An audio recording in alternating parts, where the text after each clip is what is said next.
As we mentioned, finance is largely built on trust, and in the past, banks served as the guarantors of trust in the financial world. But trust in financial institutions has diminished pretty significantly in many countries over the past decade. Now this, of course, is largely due to the global financial crisis, which affected millions of people around the world. Now I remember that time vividly. Back then I was still practicing law full-time in Hong Kong, one of the world's financial centers. So most of my friends, colleagues, and clients were deeply affected by the crisis. Even so, we were only able to watch as the near collapse of the global financial system occurred. Now David and Lee and I, we watched many of our friends as they were terminated from jobs with little warning.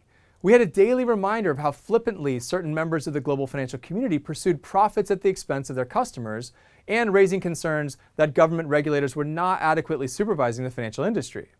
The crisis and its aftermath highlighted how the financial system and banks failed to perform some of the chief roles they were meant to perform for our society, particularly managing risk and allocating capital. Millions of people around the world lost their homes, their savings, essentially their futures. In the United States alone, it was estimated that American households lost $20 trillion in wealth as a result of the financial crisis. And as a result, it might not surprise you that many people began to distrust the very institutions that were meant to protect and serve them. And the age-old characterization of bankers as greedy, selfish, short-sighted bloodsuckers returned in full force. Let's be honest.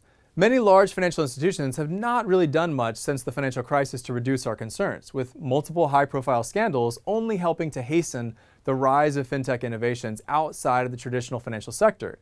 Now, over the past 10 years, due in large part to the combination of the financial crisis and the advent of the smartphone, a major shift has occurred characterized by the rise of what we call TechFins, digital platforms like Facebook, Amazon, Google, and Tencent that provide e-commerce, peer-to-peer lending, communications, and increasingly serve as the keepers of our digital identity. But after more than a decade of explosive growth, many of the TechFins are themselves embroiled in controversy, once again leaving customers wondering who they can trust. Data privacy breaches and little accountability have caused many people to question their use of these large technology platforms. But the fact remains, people still need financial services. So who will step up as the trusted partners of the future, of our future?